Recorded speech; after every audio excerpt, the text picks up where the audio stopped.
No, I hear there's been an amazing amount of engagement, conversations, and really interesting discussion and perspective. So I hope you're all going to stay a little bit more energy for this last session. And we've got a brilliant panel to finish off. Introduce Stephen Cowan, who's the leader of the Hammersmith Fulham Council. Thank you for being here. Hello. Alyssa Gilbert, who's director of Imperial and the Royal Institution's Undaunted, the Climate Accelerator. And Reka, who is the founding and COO of Multus Media. So thank you for coming. So we want to talk a little bit in this session about ecosystems. You'll all have a view of what you think that means. I'd like to ask our panelists from their different perspective, what is an ecosystem? What are the ingredients? Can you set out to design one? And what we have in White City here is somewhat designed, somewhat emergent, right? But what are the key ingredients? So Stephen, I'll start with you. Oh, okay. Well, look, I feel a bit embarrassed talking about ecosystems to an audience who are rich in green and environmental knowledge. But everyone knows an ecosystem is a self-sustaining, self-perpetuating forest of flourishing growth. And I think what we have done here is try to be gardeners and to try and plant some of the antecedents of what that might look like. I think what we're doing here, by the way, is pretty un-British, because what we're trying to do is to plan an economy, and that hasn't been de rigueur for maybe 40 years. But there are key ingredients that we think, and you might say that's really innovative of us. It's not really. We just copied stuff from California, from Massachusetts, from Korea, from Germany, and we looked at what they were doing and think, what could we do to replicate it? So for me, as the leader of the borough, I see my job as a social entrepreneur, as a facilitator, and I have huge soft power because I can convene, I can contact people and say, why don't we do some stuff together? And in terms of this ecosystem, that's exactly what we did when we approached Professor Alice Gast in the early days and suggested we had an alliance that built an ecosystem around the White City Imperial College London campus. That was formally launched in 2017. I think the key ingredients which are emerging were, first of all, let's have just conversations and work out what shared assets we've got we can throw into this, whether it's hard assets like buildings or soft assets just like agreeing a plan together. So that was the first thing. We now have an industrial strategy. The second thing is we changed our planning rules to say we wanted affordable, flexible office space. We didn't just want entrepreneurs setting up here and then going somewhere else. We wanted them to set up here and scale up here and maybe even to become anchor institutions here. So we took a long, hard look at the planning and the land use, and we're very, very much aligned on that. We tried to find ways of arranging finance and ended up going to Blenheim Chalcott. And I mean, they were going to move out the borough. I persuaded them to go and meet John Anderson at Imperial, and now they're a key part of the alliance at Scale Space. So again, coming back to that power of convening. And then the last bit, Mary and I have just come from a conference of head teachers where we've been saying, look, it's great to have all this growth and to have this vibrant ecosystem in all the different science, tech, engineering, maths, medicines, media industries. But what about the people who live here? And is there not a commonality where, on the one hand, businesses and academia wants to grow talent over the next 20 years, and on the other hand, everyone who went into teaching did so to give those children the best possible life chances? Could we not join it up? And Mary and I have just been talking to the head teachers about how we might do that, how we might make that work. And it was quite inspiring to hear some of their ideas. So an ecosystem, I think, can be, we see ourselves as gardeners.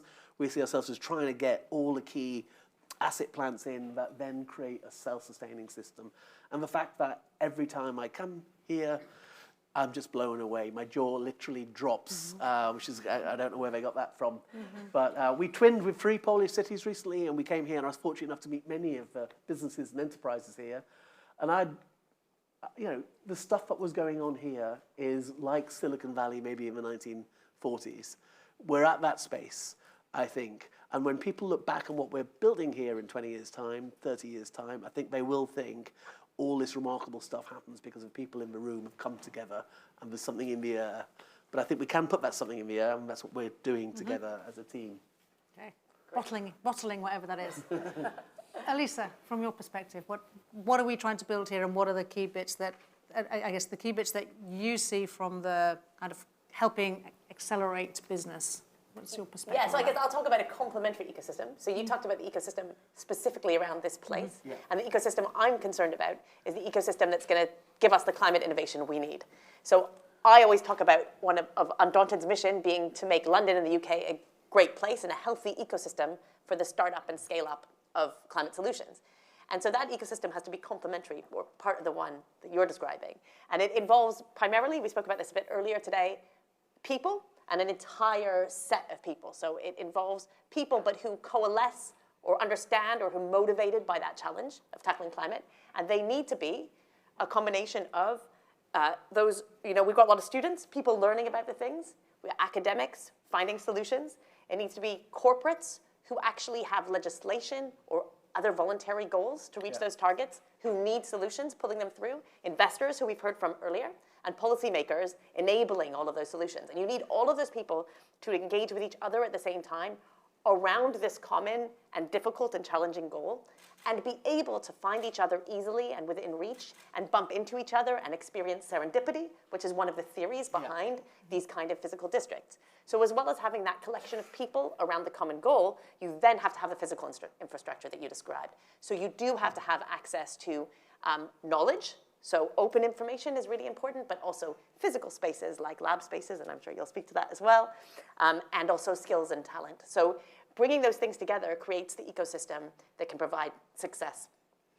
And I think in terms of can you create it, I don't think you can just completely create it from scratch, but once you see things starting to emerge, then you can absolutely encourage it. You can create the right kind of structures, both physical and virtual, to enable it to really, really thrive. I wish I'd said all of that. He will next time. Reka, from your perspective at the coalface, we're all still saying at the coalface. Can one of your tasks for today is to give us a new metaphor, right, for people at the edge of clean tech. Reka, from your perspective, kind of being here, why are you here, right? Well, that's why is your company in White City, and what do you see as kind of that outward looking as an entrepreneur? Yeah, I think it's a really great ecosystem. I would argue.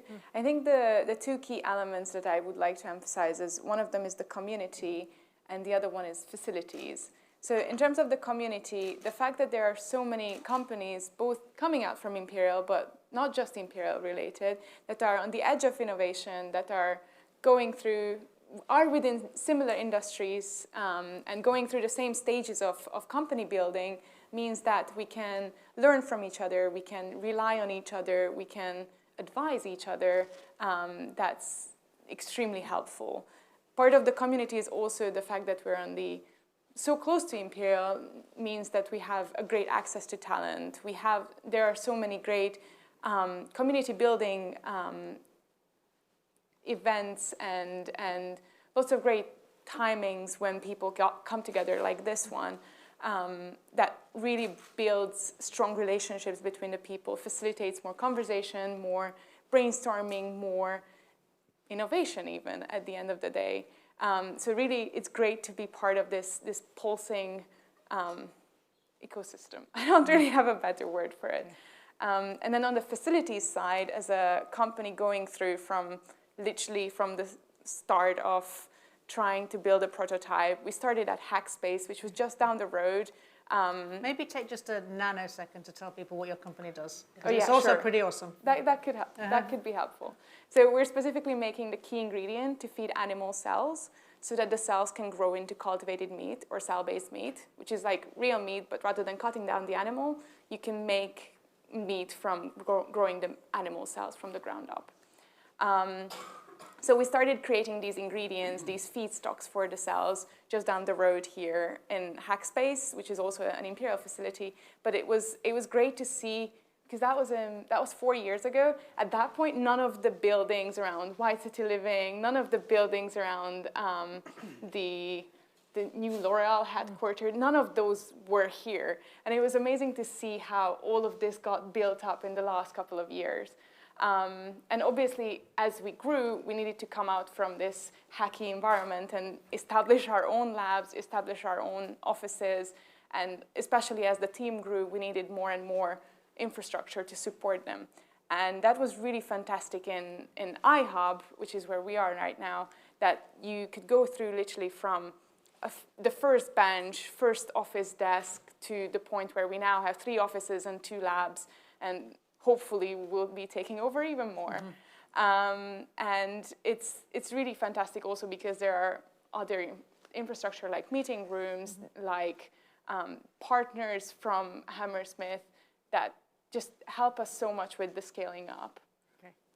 So I just realized the metaphor of your company is exactly the right one, right? You're putting together the right ingredients for growth. So Alyssa, can I come back to you? You talked about all these different stakeholders with the different perspectives, and you described kind of a utopian vision where everyone's in the same page, pulling in the same direction, wanting to get to the same endpoint. But of course, in reality, there are often conflicts of interest or maybe different objectives.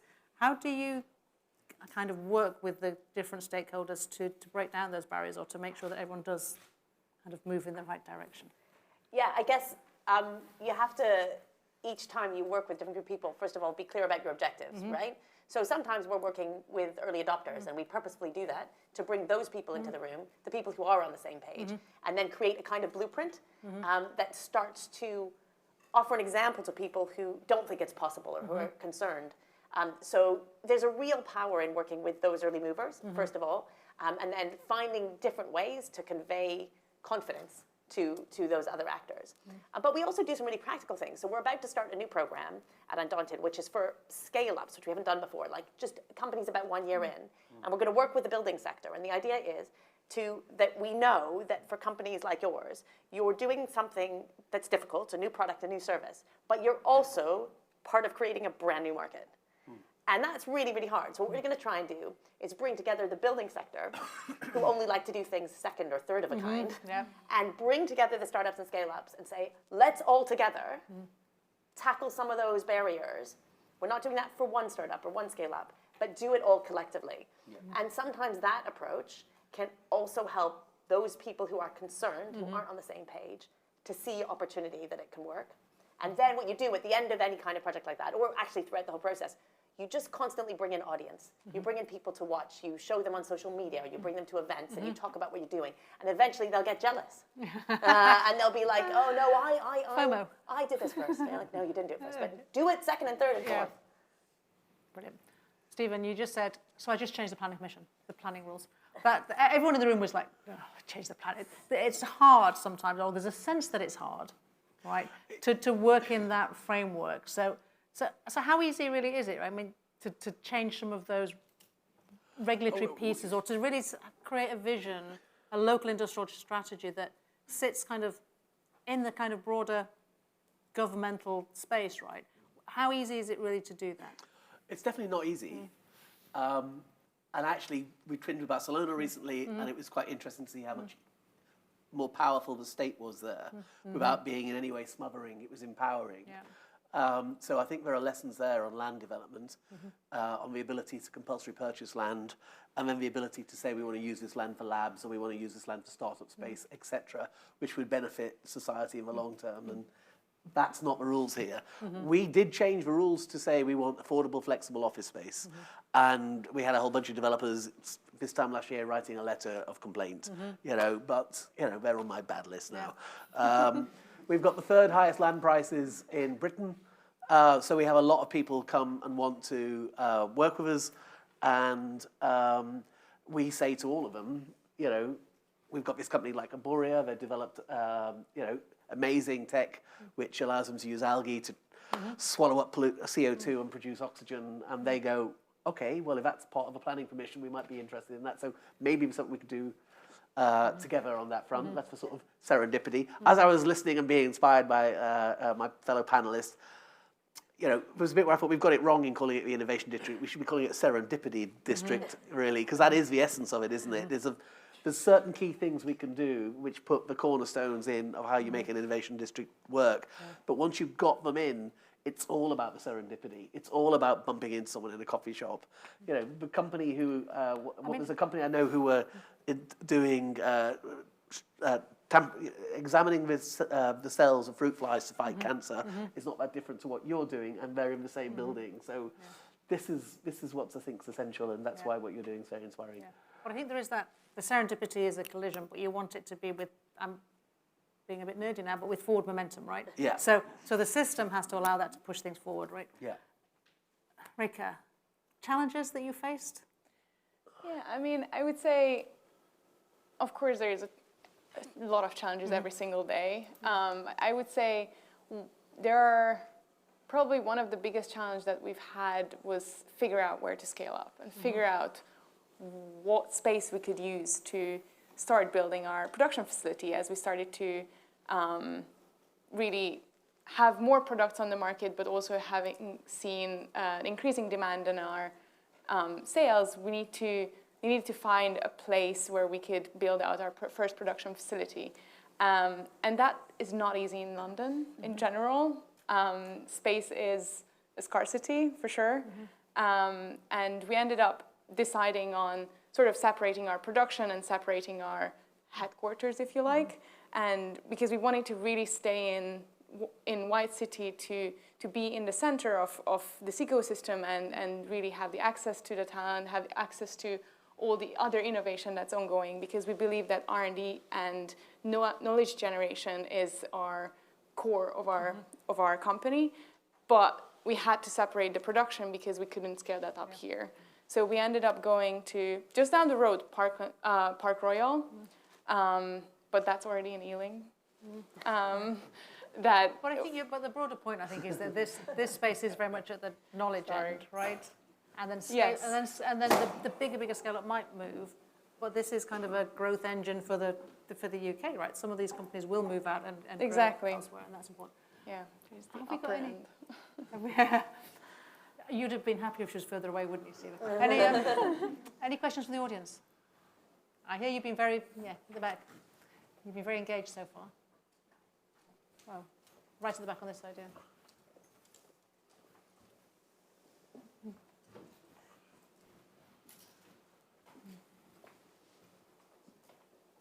Hi. So speaking of kind of a climate tech ecosystem, not just for London, but for the UK, as an investor, I've seen different hubs of climate tech startups and innovation, not just in London, where there's a couple of incubators and universities, but Oxford and Cambridge. And I've seen some synergies where, companies coming out of those academic institutions come through to Undaunted as an accelerator, or physically where PhDs out of Cambridge or have wet lab space in kind of White City or this area. But what can be done kind of institutionally to collaborate, both in terms of those physical spaces as well as the ecosystems, Alyssa, that you were speaking about? Maybe that's for you, Alyssa, to start with. Yeah.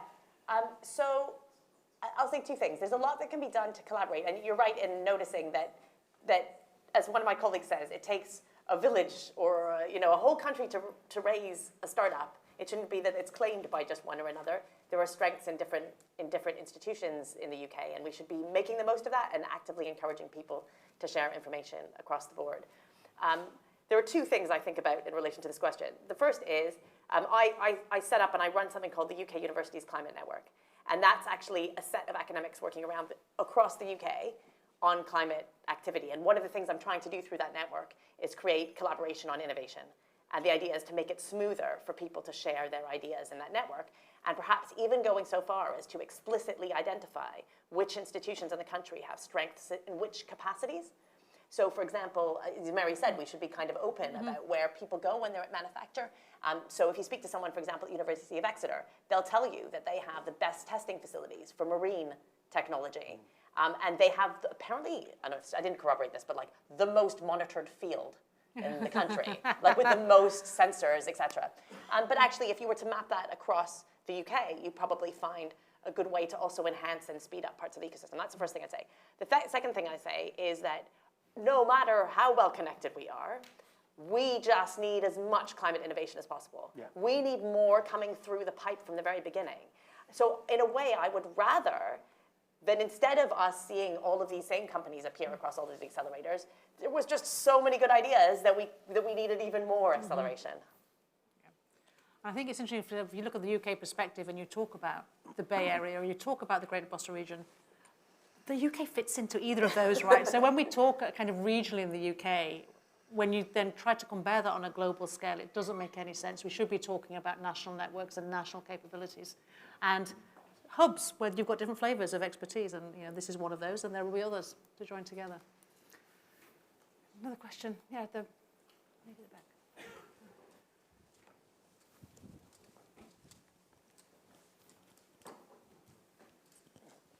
Hi. Sorry to be a devil's advocate here. We like devil's advocates. But across all three panels, we've discussed a very qualitative approach towards solving the problems, and not a lot of quantifiable facts were presented. So this is one question to you, sir.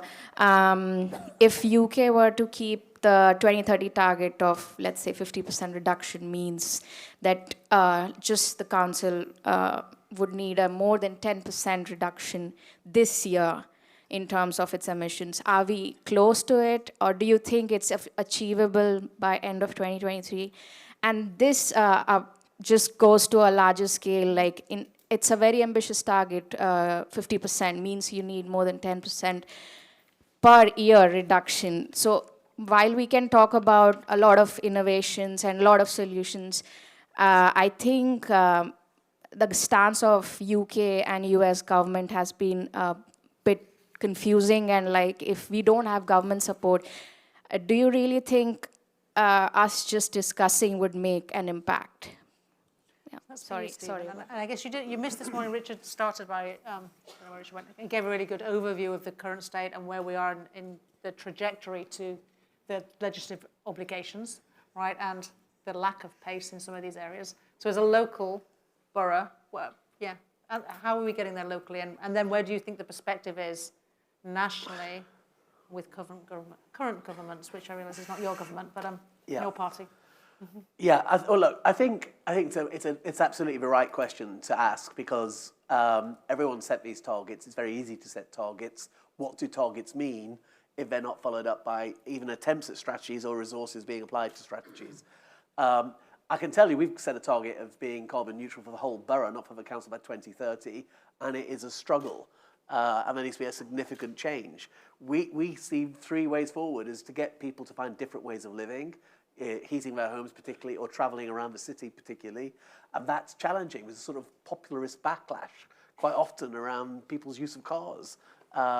That's a challenge, and we in the political sphere are in the front line of that.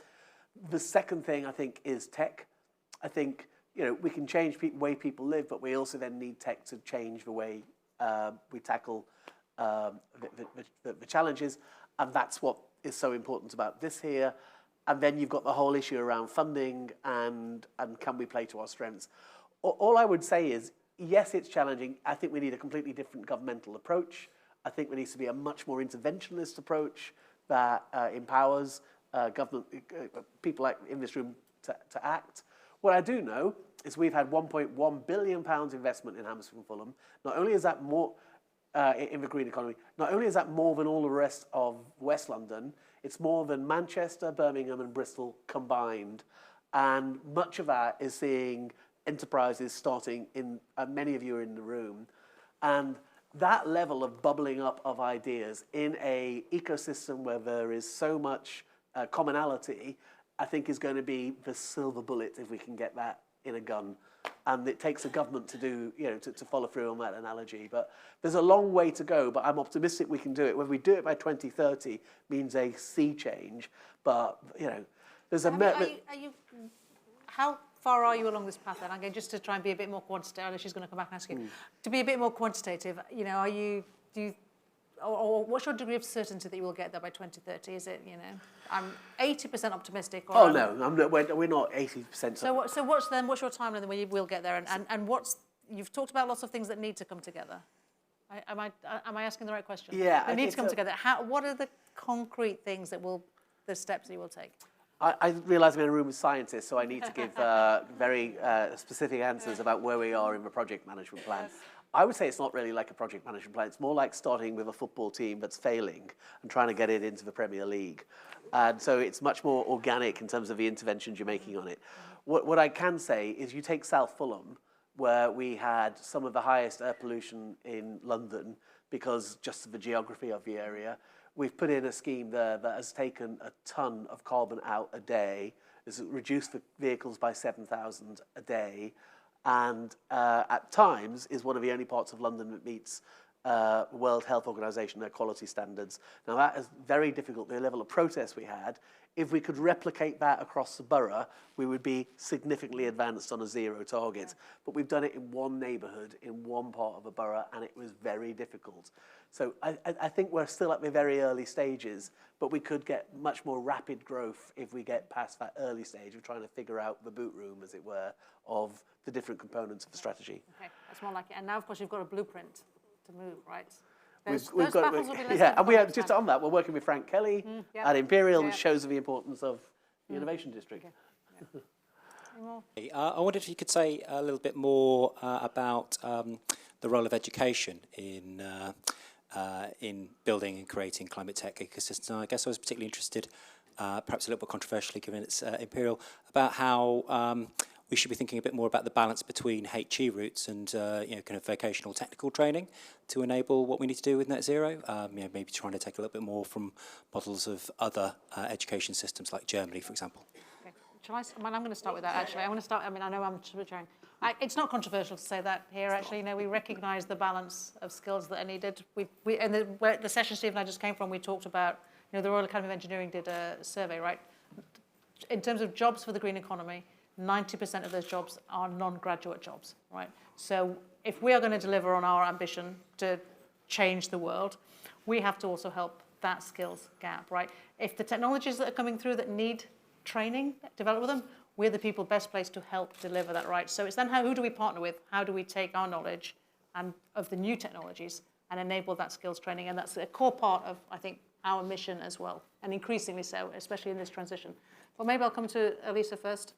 In terms of your say education, I know Stephen's been thinking about it, so we'll come to you afterwards. Yeah. So we do some education specifically on innovation, and actually not only is it about not just university education, HE versus FE, etc. It's also about education to people who might need to change the jobs that they're in already. So we've created a course on climate innovation intended for people who are already in a job to think about either intrapreneurship in their organization or leaving their organization after 20 years experience and becoming an entrepreneur. And we see some of those people, not those specific people, but people with that background on our program. And then in addition to that, just 2 days ago, I was again here at the White City campus delivering a 1.5-hour session on climate innovation for Imperial's Technicians Festival.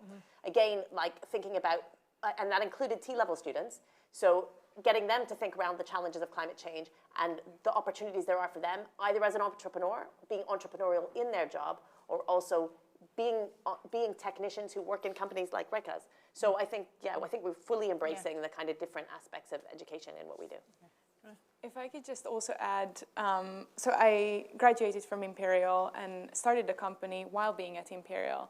And I think it's a really, I want to emphasize that, at least based on my experiences and talking to my friends from different universities, it was really interesting to see that I think Imperial has an extraordinary talent and extraordinary ecosystem for nurturing innovation, nurturing entrepreneurs, and really making sure that everybody who goes through those courses actually have as much practical experience and practical, like, hands-on knowledge as possible. And I think, at least, so I graduated from synthetic biology and biological sciences, but I think, so obviously that is that can go very hands-on, much more than maths or some more theoretical subjects.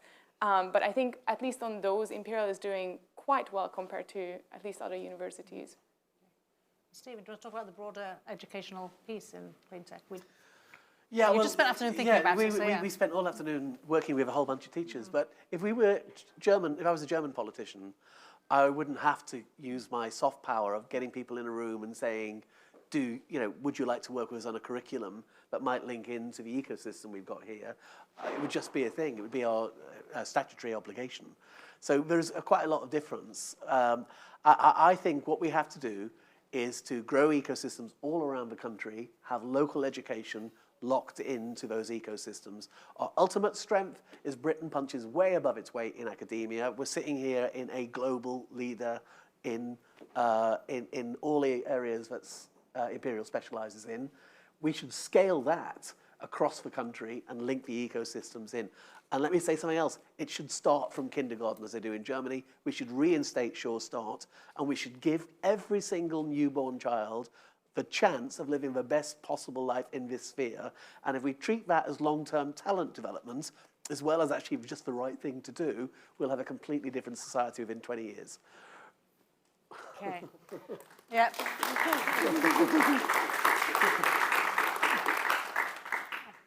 I think that was for Sure Start. Alyssa, Undaunted, of course, is a collaboration between Imperial College and the Royal Institution, the place where the greenhouse gas effect, well, one of the places where the greenhouse gas effect was first observed.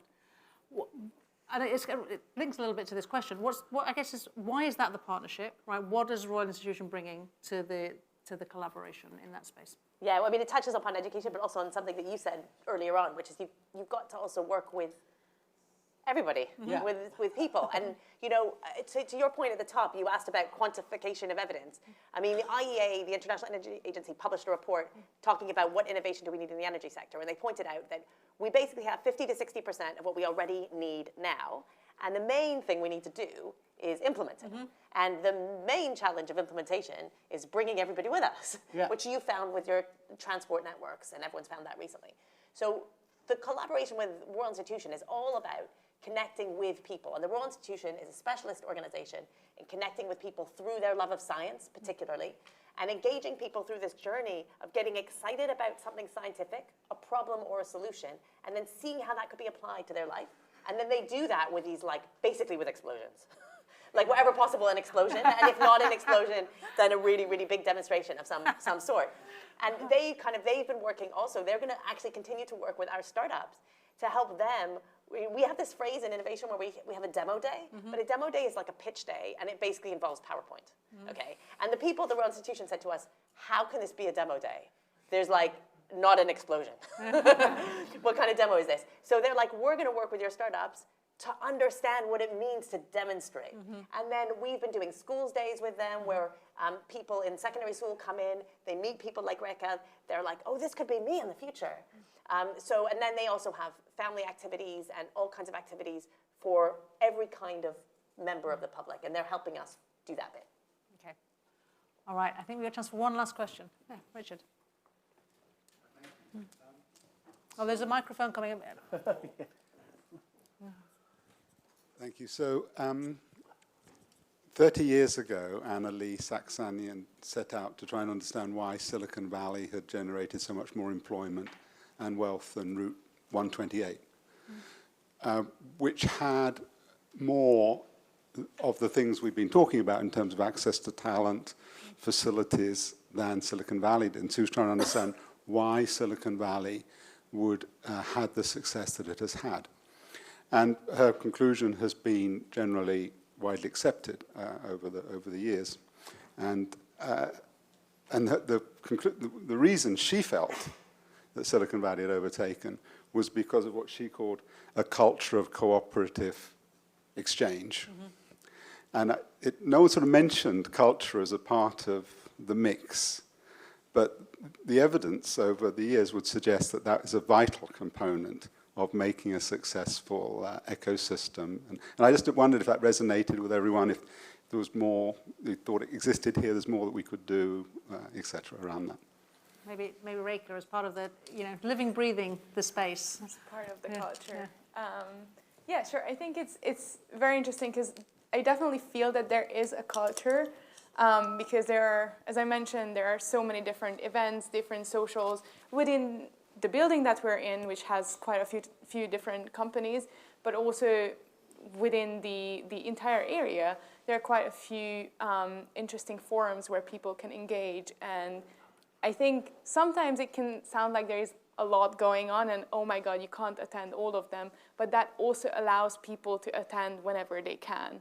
I think what's really interesting is that there is like full supply chains being on campus as well. There are so many different people, different companies going in different industries that can definitely exchange ideas, that can brainstorm together. Particularly if you are B2B, for example, like us, there are potential customers in the area as well, but also there are suppliers who come in and pitch to all the companies that are around. So I think in that way, that constant exchange is definitely facilitated, and it's great to be a part of it. Can I maybe just ask you a little bit, and I know Steve wants to come in, but you talked about this culture of collaboration, and I know that when people were very early stage in the incubator, and you've got like one bench in a lab, and kind of if you're going to go into that space, you've got to have a trust of everyone else who's in the building. You've got to learn how to work together. So how much do you think creating the culture that you see is because you were put in at a very early stage and you had to work collaboratively and share resource? Yes, I think that's true, but I think every company that starts anywhere has to go through that kind of reliance on each other, because in the business world, the only way that you can go forward is by collaborating with others. You can never succeed alone in isolation. You need to work with your partners, you need to form partnerships, and I think that's what the ecosystem really can support here. But yeah, as you mentioned, we started off with one bench space as part of the White City Incubator, which is actually one of the areas one of the places that combines accelerator with lab space, to answer a previous question. And I think that definitely facilitates this culture building, at least on some level. Stephen, want to come in? Well, I know Alicia will have some really key insights into this, but I would just say there's a management consultant, Peter Drucker, from the 1970s, and I quote him all the time. But he's got a very famous quote: "Culture eats strategy for breakfast." Okay, and I think you can apply it to anything really. You can apply it to a team or a district, and I think getting that right. Look at the German economic miracle. Where did it come from? It came from a culture of collaboration, which was facilitated within the German constitution. You know, we've had secret little advantages here, like Prima Gurenathan upstream knows everybody. I phone her and say, do you know any businesses in this field? She knows people, she knows their financial situations, she's able to help them. Now, I run my own business for years. I've never known anything as good as upstream at supporting businesses. So there's key ingredients you can drop in like that, and then you get lucky because you get someone like Prima. You know, I mean, you get wonderful business entrepreneurs feeling like they're in the right space and therefore feeling part of something. But I think it's a crucial thing in a serendipity district is to have the culture right. Okay. I'm going to give you a last word, Alyssa. A couple things. I think culture is almost unspoken in what we were talking about. We're describing a culture, we're living in it, and we kind of didn't think to use the word. But I was also struck by someone who works at London & Partners. Their job is basically to sell London, okay? So give you that caveat. And they say one of the amazing things about London is it is like the New York of the financial world in the US. It's the kind of Silicon Valley of innovation. And importantly, it's the LA of culture and creativity and the arts. And we actually haven't spoken about that at all. But I think that aspect of London can imbibe a lot of what we do as well. And I've spoken to people at University of Arts London, and they are fabulous on sustainability and stuff like that. And that brings in the kind of design culture that we see percolate through some of the innovations we get. So actually, London is innovative about culture, and that's really, really powerful, and we can capture maybe even more of that. But finally, I'd say that in the climate ecosystem in which I move, for the past 5 or more years, people have been using the term radical collaboration as the solution to climate change. And I often think of myself as an aggressive radical collaborator. And I think that's like what we see happening here around innovation. Yeah. Well, free radicals are the most reactive. Oh, radicals. Yeah. Take that. Take that. Right, well, and with that, I think we're out of time. I can't believe it's gone that quickly, but thank you very much to our panelists, Stephen, Alyssa, and Reka.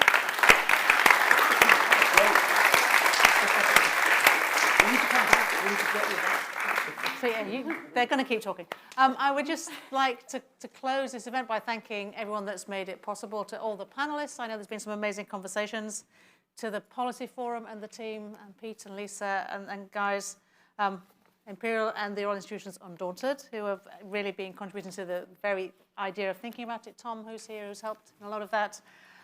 Upstream and the Deep Tech Network, and this building and Scale Space have really made it all possible. Mostly to all of you for coming and really making this a really vibrant and exciting day. I hope you take something new home with you, some new ideas, some new thoughts, some new contact, and please stay in touch. There is going to be opportunity for more chatting and a reception with probably some kind of beverage in the ground floor of the UN building, which is the building directly opposite.